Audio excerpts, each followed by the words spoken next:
Andres. So before I begin, let me say that this is joint work with Swaprova and Math at IIT Kanpur, Ariel Prukasha, Nisarg Shah, and I may or may not mention some experiments towards the end, which benefited from Kobe Gell's input.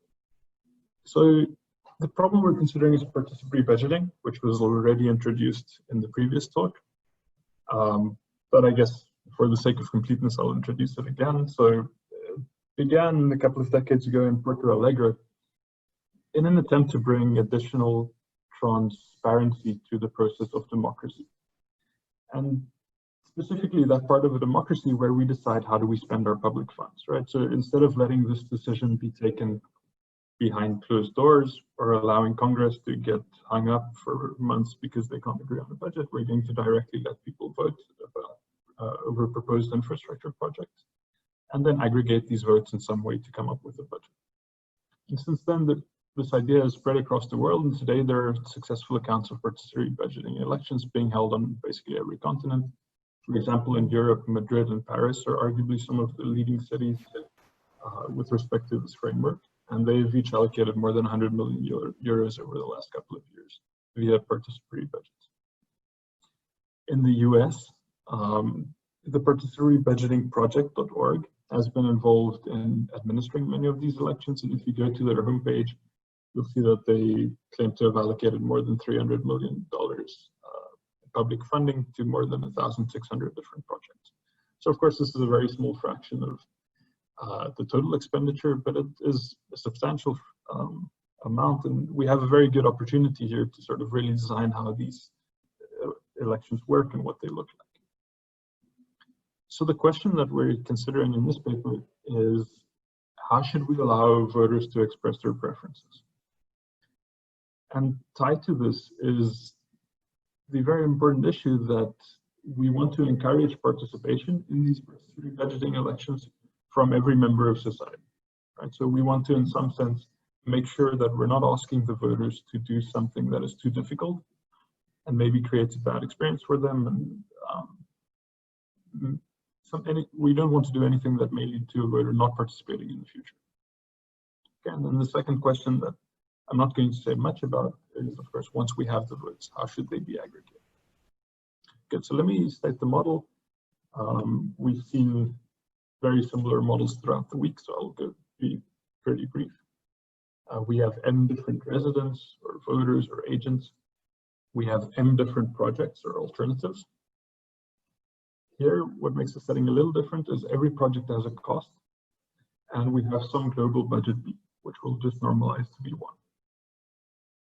Every voter has a utility function, and we'll make the standard assumptions that these utilities are additive and that they're normalized to sum to 1. So it's sort of so-called unit sum normalization, right? And this prevents any one voter from being extremely excited and having an unduly large impact on our objective function. So what is that objective function?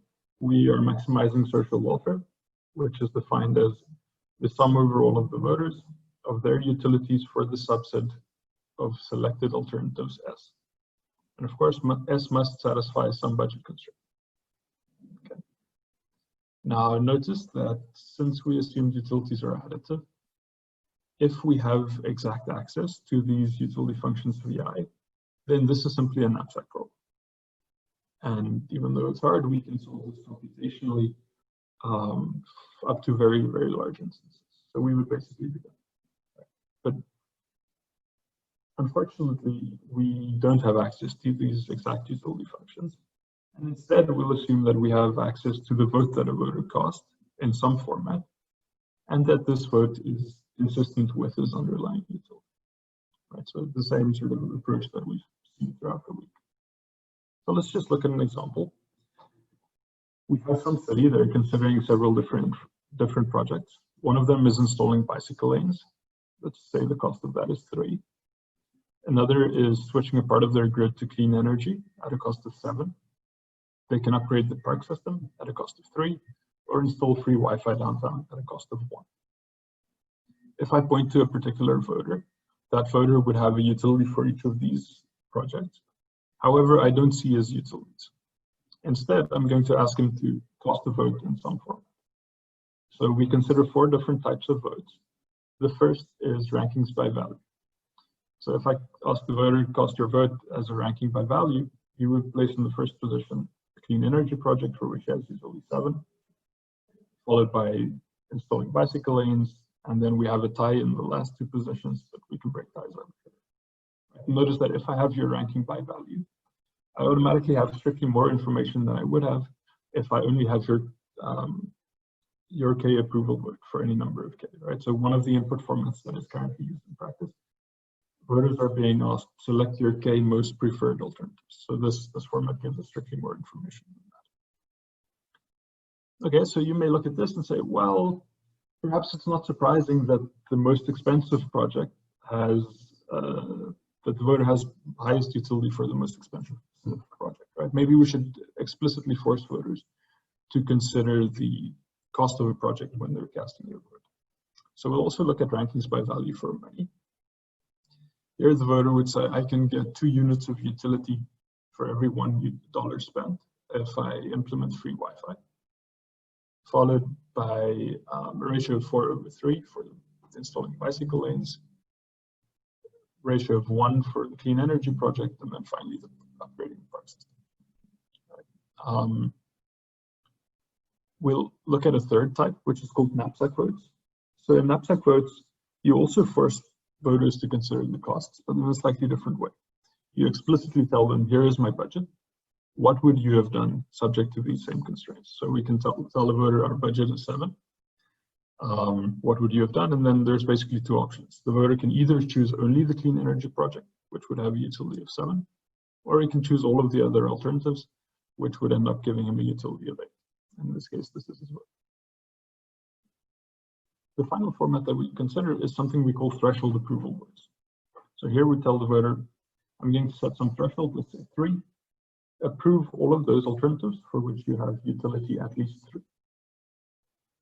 In this case, those alternatives are the clean energy project and installing bicycle lanes. Okay, so we have all these different ways of getting information from our voters. And we sort of have 2 objectives. The one is some version of efficiency, right? We want to get useful information to help us make a good decision. And the other is this issue of cognitive burden. So for now, I'm only going to focus mostly on efficiency. So how do we compare the amounts of information that is captured by these different types of input formats? Well, we use distortion, right? In a similar way as we've been using it all along. So the distortion of some voting rule on a specific input profile is the worst case social welfare ratio. And the social welfare ratio is defined as the ratio between the optimal knapsack solution compared to the social welfare of my voting. Okay, and the worst case is taken over all of the utilities that are consistent with the input profile, with the votes that I saw. So this is the distortion of F on a specific input profile. More generally, the distortion of F is just the worst case distortion over all possible inputs. Okay, so up to now, I've only been talking about the distortion of a voting rule. But what I really wanted to compare is how useful are these different types of input formats.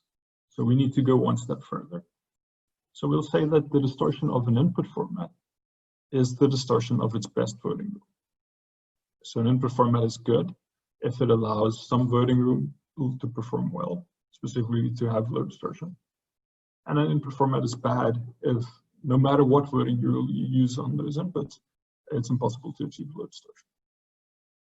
Okay, and this is really nice because now we've sort of decoupled the aggregation method from the input format. So let's see what happens when we take a look at the distortion of different input formats. And let's start with some deterministic rules. So in a deterministic setting, the picture looks a little bit like this. So rankings by value for money have unbounded distortion. The distortion for knapsack voting is exponential in the number of projects. And then for rankings by value and threshold approval votes, we have upper bounds that is quadratic in the number of alternatives. So many of these are very simple, so I think it may be useful for us to look at a couple of them. And let's start with rankings by value for money. So to prove the lower bound here, we're going to focus on 2 specific projects. And we're A and B, and we're going to let A have a very small cost, the cost of some epsilon. And every other project will have a cost of 1. Our budget is 1. So our choice is basically select any one alternative, right? And then what is the input profile? Consider the input profile where every agent ranks A higher than B, higher than the other alternatives in some order. So what can our function f do? Well, it can basically either choose A or it can choose B, right? There's no real reason to choose anything else because B is always ranked higher than all of the other alternatives, and it has the same cost. So if it chooses A, we're going to let the utility of A be epsilon for every voter, and the utility of B be 1 minus epsilon. In that case, we see that the assertion of our outcome is the ratio between the best possible selection of and ours. So here the best possible is choosing B, which gives us utility 1 over epsilon times number of voters. And what we got instead was only epsilon times the number of voters. Right, and as we let epsilon go to 0, this continues growing. On the other hand, if our voting rule picks B, well, now we're just going to set the utility of A to be 1 and the utility of every other project to be 0. Right, now we're picking up 0 because we selected B, and the optimal is we could pick up as many 1 times the number of voters. So the assertion is infinite in this case. Right, so the lower bound here is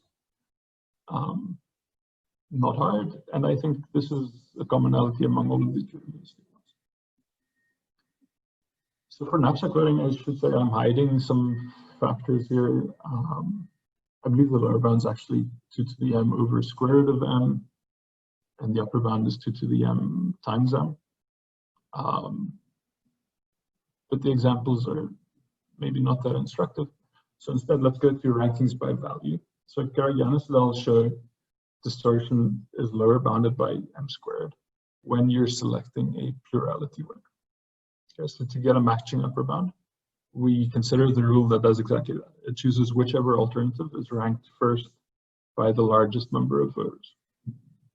So let's just very briefly show that this has distortion in the order of m squared. Well, whichever alternative is ranked first by the largest number of voters must receive at least n divided by m first place votes. Right? We have n voters, m projects. Whenever it is ranked first, it must have utility at least 1 over m. So we can see that the social welfare of this alternative that we selected is at least n over m squared.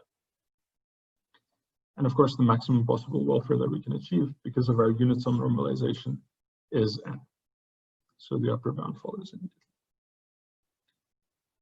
For threshold approval, this order m squared upper bound comes with a little asterisk.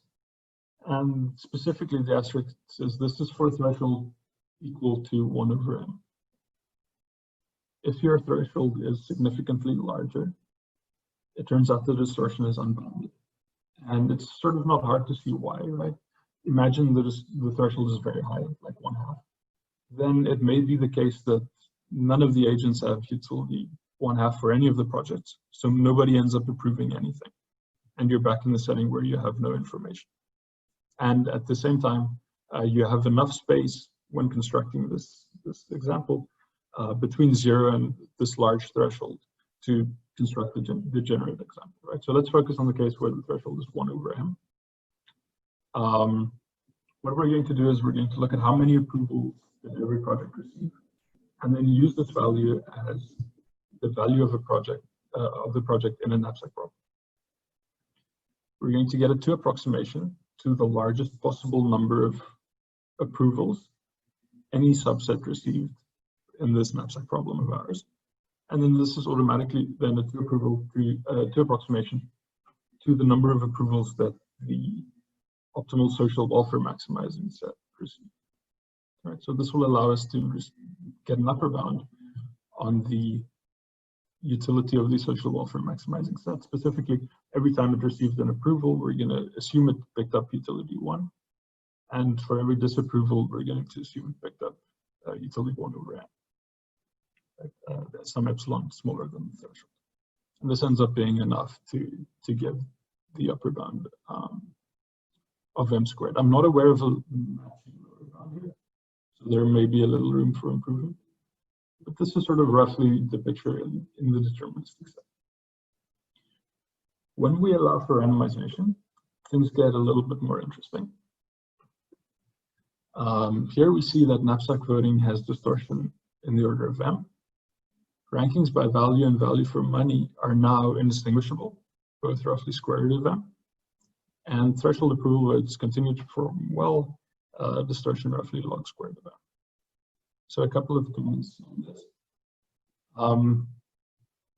We saw on Monday that the voting rule that selects one alternative uniformly at random already has distortion in the order of m. Right? So the fact that we're able to construct a matching lower bound for knapsack votes says that in some instances, having knapsack votes is really indistinguishable from having no information whatsoever. Right? So maybe this is an argument against the use of knapsack voting. For rankings by value and value for money, Botillier and I'll consider this setting the traditional single winner election setting. So in our problem, we can instantiate this by setting all of the costs to be equal to the budget. And of course, if we do this, then rankings by value and rankings by value for money coincide. So they have a lower bound of square root of m, which is also a lower bound for our setting. And they have an upper bound of square root of m times the iterated logarithm of m. And I think we saw a sketch of a slightly weaker upper bound on Monday that was square root of m times log of m. So this results basically saying we can generalize this to a budgeted setting, and all that we're going to lose is a logarithmic factor. So this generalization doesn't cost us too much. For threshold approval votes, we get an upper bound with log squared of m. And I want to give a little bit of a sketch of how we get that. And for this, I'm going to use visualization in 2 dimensions. So let me show you, sort of talk through what I'm showing on the screen. So on the one axis, on the x-axis, we have the cost of every alternative. And we divide this into intervals of doubling size. So the first interval will stretch from 0 to 1 over m. The second will stretch from 1 over m to 2 over m, and 2 over m to 4 over m, 4 over m to 8 over m, etc. So we'll have logarithmically many intervals based on the cost of a project. And then on the vertical axis, we're going to do the same thing, but what we represent here is the utility that an agent has for that project. So if I point to a specific project, a specific agent, I'll find some point in my 2D space. And if I ask other agents about the same project, I'll receive a sequence of points that all share an x location, but that have varying y locations based on the values that the agents have for this project. Now I can do this for every project, right? But not all of these projects are in my social welfare maximizing set. So let's pretend that only the highlighted ones are. What I want to do now is approximate the social welfare of this welfare maximizing set. And for this analysis, I'm going to focus on sort of different regions of the space one at a time. So first, let's focus on this region shaded in green, where alternatives have very small costs. So notice any alternative that is in my social welfare maximizing set that falls in this region must have cost at most 1 over m. Okay, and I have at most m different projects. So getting a good approximation of the contribution of this region to the social welfare of my welfare maximizing set is not hard, right? With constant probability, I can select all of the alternatives that have cost at most 1 over m, all of the alternatives that fall into this interval. This is guaranteed to satisfy our budget constraint, and it will also be at least give us social welfare at least as much as whatever the optimal set is picking up from this green region. So this ends up working out. For the region that is shaded in yellow, where we know that agents have very low utility for these points, we can do sort of a similar trick. So that leaves us with the remainder of the space that is currently unshaded. So notice that in the space we have log squared many regions or buckets. So what we're going to do is we're going to randomly select one of them. So every bucket here gets selected with probably 1 over log squared. And then once we select a specific bucket, we're actually in a pretty good spot because we know a lower and an upper bound on the costs of the alternatives in that bucket. So we know how many of these items we can choose while being guaranteed to satisfy our budget constraint. And we also know that this is, in terms of number of alternatives, within a factor of 2 of the number of alternatives that appear in the optimal set from this interval, right? Because we have both lower and upper bounds on the costs. And similarly, we have lower and upper bounds on the utility that differ by a factor of 2. So even if we charge everything at the lower bound, we know that in the optimal set, they're picking up at least at most a factor of 2 more. So this gives us, for each of these buckets, a constant approximation. And since we're randomizing over log squared of them, we end up getting the bound here. The lower bound here is log m over log m, so there's a bit of space. And I also just want to mention that in the case where all of the costs are equal to 1, we can sort of collapse the same idea just down into 1 dimension. So the bound there ends up being log of m. Okay, so we see very clear separation between these different input formats. We see knapsack voting performs worst, followed by rankings by value and dollar for money. And then threshold approval is perhaps best according to this analysis in the randomized set. So let me briefly say something about how we think votes should be aggregated. Well, we've been talking about distortion the whole time. So the idea is to use the input specific distortion minimizing voting rules. So once I observe the votes, I can compute the distortion minimizing set. And this is quite different from what is currently being done in practice.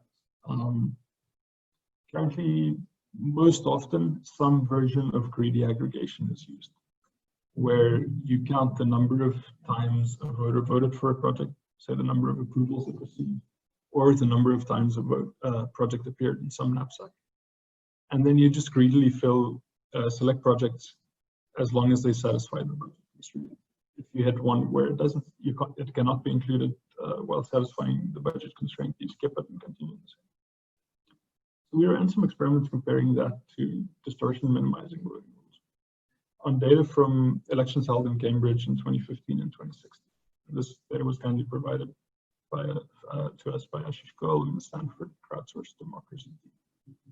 So in these elections, you have 10 projects and you have roughly around 4,000 voters. For one of them, the voters cast votes in, I believe, for approval formal, and the other they were asked to provide knapsack votes. So we have the real votes, but of course we don't have the real underlying utilities. So what we'll do is for every vote, we'll randomly draw some underlying utility, pretend that was the utility that led to the vote we observed, and then use that utility to cast a vote in each of the different formats that we're interested in. For each of the different formats, we then use distortion minimizing rules to aggregate. And in the end, we're measuring the social welfare ratio, which is, again, the ratio of the value of the optimal knapsack solution for the underlying utility function that we drew to the expected social welfare of whichever voting rule we used. And of course, our voting rules never see the underlying utility. So if you do this, the results end up looking something like this. So a couple of comments here. One, you'll notice that the deterministic rules end up doing better throughout. This is not surprising. Remember, the deterministic rules had higher distortion. But here we're not measuring distortion, right? So for any fixed distribution over utility profiles, there is a deterministic set which minimizes the social welfare ratio. So even though randomization helps you hedge against sort of very degenerate worst case instances, here we're only evaluating on specific ones, and it ends up that randomization may hurt you in some cases, or at least by this metric. Generally, the picture sort of echoes what our theoretical results suggested, right? Knapsack votes perform poorly throughout. Threshold approval votes do pretty well.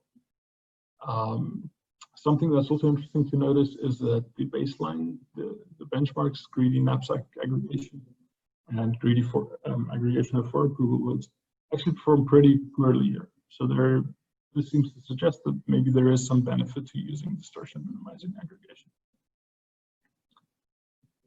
Okay, so let me maybe just wrap up by briefly saying a couple of things that happened since this paper. One is there was a paper by Bhaskar, Dani, and Ghosh, which we heard a little bit about on Monday, where they said that the mechanism for rankings by value the mechanism for rankings by value is actually also truthful. They also consider the case where you have this idea of thresholds, but you select them randomly for every voter. And this ends up having low distortion. I think centrally here, what is left unaddressed is this issue of cognitive burden, right? Remember, this problem is only interesting because we don't have exact access to these utility functions. And we sort of propose a new input format called, and we hope that it's reasonable and it's not too hard for voters to use, but we're just guessing, right? So how do we really get a handle on the cognitive burden based on voters? So one way to do this technically may be using ideas from communication complexity, and for that you should stick around because Mr. is going to talk a little bit about that. Practically, there's also the question of like, do people enjoy voting in this format, right? So we have some preliminary user-subject experiments that try and tease this out, but I think that's probably not at a state where we can draw any firm conclusions. Further generalizations, I guess there's many directions to go, right? Like what happens if we relax additivity assumption? What happens if instead of a utilitarian objective, we care about certain notions of fairness, etc. So let me wrap up there and take any questions.